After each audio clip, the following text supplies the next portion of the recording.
Welcome to the second edition of Catwalk to Concrete, where we look at past runways, recent runways, magazines, take styling notes, and then try and apply some of the things that we're seeing to our own dressing, whether using things in our closet or through excessively priced purchases. This edition and the last edition of Catwalk to Concrete both used Vogue collections. We saw so many fun scarves coming down the runway, which is not necessarily a revolutionary thing for fall winter, but what I do think was fun is how some of them were styled. So many of us have scarves in our closet. So today I want to show you some of the fun ways that I'll be tying mine based on some of the things that I saw on the runway. Before we get into this, I want you guys to look at some of the images on the screen, like here, here, and down here. Obviously, bows were a really big trend on the runway, as were ties. And what I love about the scarf idea, you can play and kind of land right in the middle of the bow trend and the tie trend by tying your scarf in fun ways. So let's get to it. First scarf that I'm going to be using to show you guys a few options is this silk scarf.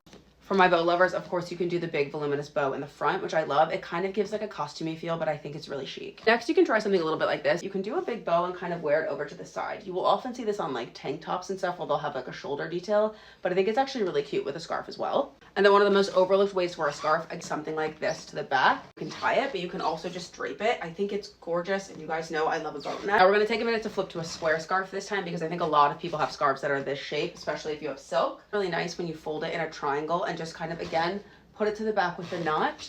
Didn't do a great job at lining up the triangles, but get this kind of like beautiful mock neck look to the front. Imagine if they were here.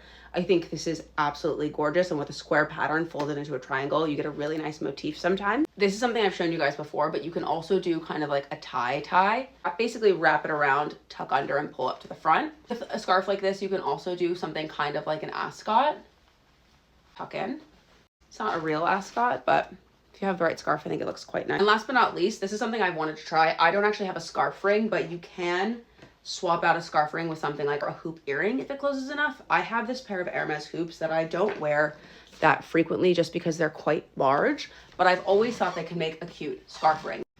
Oh, gorgeous.